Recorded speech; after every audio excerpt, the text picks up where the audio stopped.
nha có xe cá chơi nó bé tôi thấy nặng mà nó mà thấy chắc cá Nói Trộn. nói Nó con. cái kalau bên nó này sao cái cá trên cô đó cũng đa cái nó con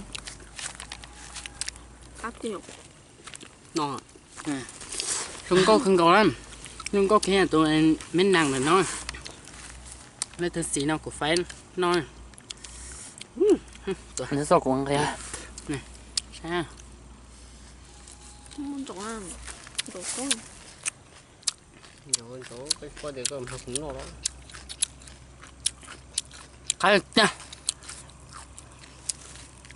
bên mong ta sẽ nhờ có cái thấp lại như vậy nó cái thấp lại lắm cái thấp lại chỉ mới vậy chứ có con chỉ có cái nhưng bây giờ có cái nó to có cái Các cô các sao cô. cái mà khá lố bên mua em theo trâu dù lúc xa mình chỗ em sao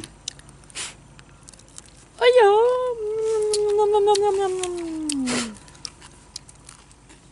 rồi sáng cái cho con cá nó muốn rồi Muốn trộn ăn. sao mới cho chị chờ cái đũa hột tôi cá trâu Muốn trộn ăn. đi xin lỗi sao Một.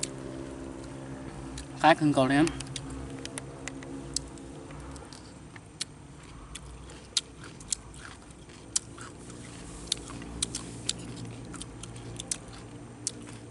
cái tiếp theo nó Trộn ăn cao. chụp bó lo cho cá hơn chỉ nó chơi bó hay lo không nó cần gì nhớ ra chẳng không có nó hay là cam nha có nó bạc cá cái nhớ ra của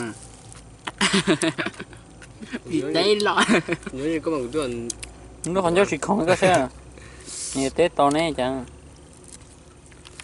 mình thấy nó cũng nó ê thật lử thế này thế sụt thái à nó còn chăm Sẹp. cá cá thì non có nó chỉ tao nó sụt chấp lát trời trời chỉ cho mua cho chị cho em nó từ bị nó tao so theo Tao nó chảy. ừ chỉ là cháy nó có đồ đĩa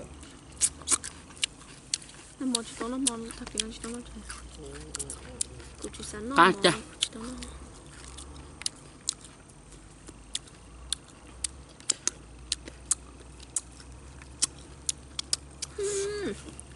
cá chân